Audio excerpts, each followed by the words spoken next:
जय श्री राधे। जय लक्ष्मी नारायण। जय पद्मनी एकादशी माता। आप सभी भक्तजनों का स्वागत है आपके अपने YouTube चैनल पर। आज हम सुनेंगे अधिक मास की सबसे महान, सबसे पुण्यदायी और सभी पापों का नाश करने वाली पद्मिनी एकादशी व्रत कथा। भक्तों, कहा जाता है कि जो व्यक्ति सच्चे मन से इस कथा को सुनता है उसके जीवन के दुख दूर होने लगते हैं, रुके हुए कार्य बनने लगते हैं, संतान सुख, धन सुख, वैवाहिक सुख और भगवान विष्णु की कृपा प्राप्त होती है। इसलिए कथा को अंत तक अवश्य सुनिएगा और कमेंट में एक बार अवश्य लिखिए, जय श्री हरि विष्णु। बहुत समय पहले की बात है। हस्तिनापुर में धर्मराज महाराज युधिष्ठिर भगवान श्री कृष्ण के साथ बैठे हुए थे। चारों ओर शांत वातावरण था, सुगंधित पुष्पों की महक बह रही थी।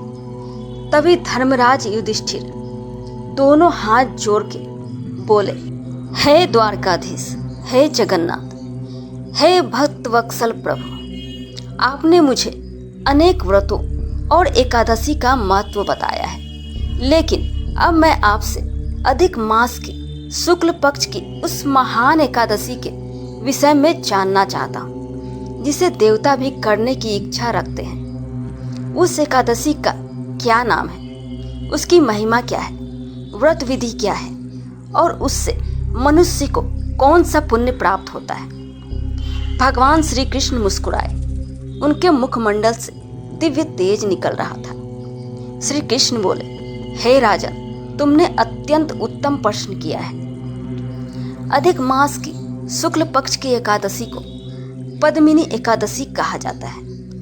इसे कमला एकादशी, पुरुषोत्तम एकादशी और हरिवल्लभा एकादशी भी कहते हैं। यह एकादशी सभी व्रतों में श्रेष्ठ है। जो मनुष्य श्रद्धा और नियम से यह व्रत करता है उसके जन्म जन्मांतर के पाप नष्ट हो जाते हैं। भगवान श्री कृष्ण बोले, हे युधिष्ठिर, इस व्रत का प्रभाव इतना महान है कि निर्धन व्यक्ति धनवान बन सकता है, निसंतान को संतान प्राप्ति हो सकती है, रोगी को स्वास्थ्य मिल सकता है और अंत में भगवान विष्णु का धाम प्राप्त होता है। इस दिन भगवान विष्णु, माता लक्ष्मी, श्री राधा कृष्ण और शिव पार्वती की पूजा करने से अनंत फल मिलता है। हे राजन, दशमी तिथि से ही नियम प्रारंभ कर देना चाहिए। दशमी के दिन एक समय सात्विक भोजन करें।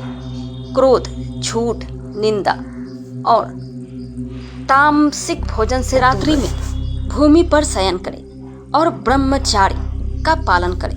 एकादशी के दिन प्राप्त ब्रह्म मुहूर्त में उठकर स्नान करें। गंगा जल या पवित्र जल से स्नान कर भगवान विष्णु का ध्यान करें। पीले वस्त्र धारण करें। घर के मंदिर में दीपक जलाएं। भगवान विष्णु को तुलसी दल, पीले पुष्प, धूप दीप और नैवेद्य अर्पित करें। फिर पूरे दिन भगवान का भजन करें। गीता पाठ और ओम नमः भगवते वासुदेवाय मंत्र का जाप करें। रात्रि में जागरण करने से 1000 यज्ञों का फल प्राप्त होता है। भगवान श्री कृष्ण बोले, अब मैं तुम्हें एक पवित्र कथा सुनाता हूँ, जिसे सुनने मात्र से मनुष्य के पाप नष्ट हो जाते हैं। त्रेता युग में एक प्रतापी राजा हुआ करता था। उसका नाम था कृतवीर्य। राजा बहुत धर्मात्मा था। उसके राज्य में सुख शांति थी, प्रजा प्रसन्न रहती थी। राजा की 100 रानियां थी, लेकिन दुर्भाग्यवश उसे संतान प्राप्त नहीं थी। संतान के बिना राजा का मन हमेशा दुखी रहता। उसने बड़े बड़े यज्ञ किए, दान किए, तीर्थ किए, ब्राह्मणों को भोजन कराया, लेकिन कोई फल नहीं मिला। धीरे धीरे राजा निराश होने लगा। एक दिन राजा ने निश्चय किया, अब मैं वन में जाकर कठोर तपस्या करूंगा। राजा राज्य अपने मंत्रियों को सौंपकर वन की ओर चल पड़ा। राजा की एक प्रिय रानी थी, प्रमदा। वह अपने पति से अत्यंत प्रेम करती थी। उसने भी तपस्विनी का वेश धारण किया और राजा के पीछे पीछे वन में चली गई। वन में जाकर राजा ने घोर तपस्या शुरू कर दी। गर्मियों में अग्नि के बीच बैठना, सर्दियों में जल में खड़े रहना, बरसात में खुले आकाश के नीचे तप करना।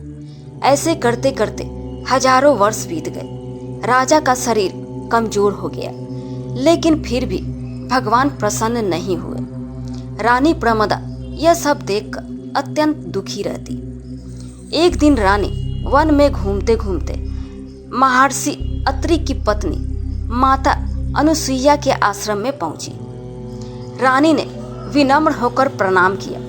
माता अनुसुईया ने पूछा, बेटी तुम कौन हो और इतनी दुखी क्यों हो?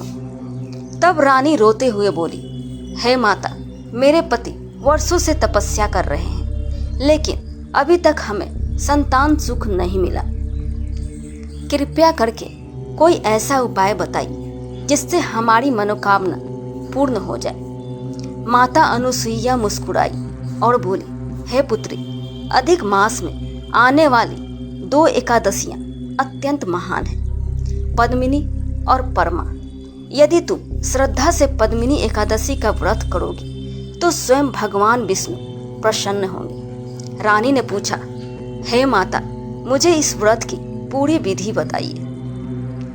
माता अनुसुईया ने विस्तार से व्रत की विधि बताई। रानी प्रमदा ने नियम पूर्वक व्रत किया। उसने निर्जल उपवास रखा, पूरी रात भगवान विष्णु का भजन किया, दीपक जलाए, कीर्तन किया। रानी की भक्ति देखकर पूरा वातावरण भक्तिमय हो गया। देवता भी उसकी भक्ति देखकर प्रसन्न हो उठे। रात्रि के अंतिम प्रहर में अचानक वहां दिव्य प्रकाश फैल गया। शंख, चक्र, गदा और पद्म धारण किए हुए भगवान विष्णु प्रकट हुए। चारों ओर दिव्य सुगंध फैल गई। देवताओं ने पुष्प वर्षा की। रानी प्रमदा भगवान को देखकर भाव विभोर हो गई। वह भगवान के चरणों में गिर पड़ी। भगवान विष्णु बोले, हे देवी, तुम्हारी भक्ति से मैं अत्यंत प्रसन्न हूँ, मांगो क्या वर चाहती हो। रानी बोली, हे प्रभु, यदि आप मुझसे प्रसन्न हैं तो मेरे पति की मनोकामना पूर्ण कर दीजिए। तभी भगवान राजा के पास गए और बोले, हे राजा, तुम्हारी पत्नी ने पद्मिनी एकादशी का व्रत करके मुझे प्रसन्न किया है। अब तुम वर मांगो। राजा दोनों हाथ जोड़कर बोला, हे प्रभु, मुझे ऐसा पुत्र दीजिए जो अत्यंत बलवान हो, जिसे आपके अतिरिक्त कोई पराजित ना कर सके। भगवान मुस्कुराए, तथास्तु। इतना कहकर भगवान अंतर्धान हो गए। कुछ समय बाद रानी प्रमदा गर्भवती हुई। समय आने पर उसने एक तेजस्वी पुत्र को जन्म दिया। उसका नाम रखा गया कार्तवीर्य अर्जुन। वह अत्यंत बलवान और पराक्रमी था। उसने बड़े बड़े दैत्यों को पराजित किया, यहाँ तक कि उसने रावण को भी बंदी बना लिया था। भगवान श्री कृष्ण बोले, हे युधिष्ठिर, देखा तुमने पद्मिनी एकादशी का प्रभाव कितना महान है। जो मनुष्य श्रद्धा से यह व्रत करता है उसके जीवन की बाधाएं दूर हो जाती है, और जो इस कथा को सुनता या सुनाता है उसे भी महान पुण्य प्राप्त होता है।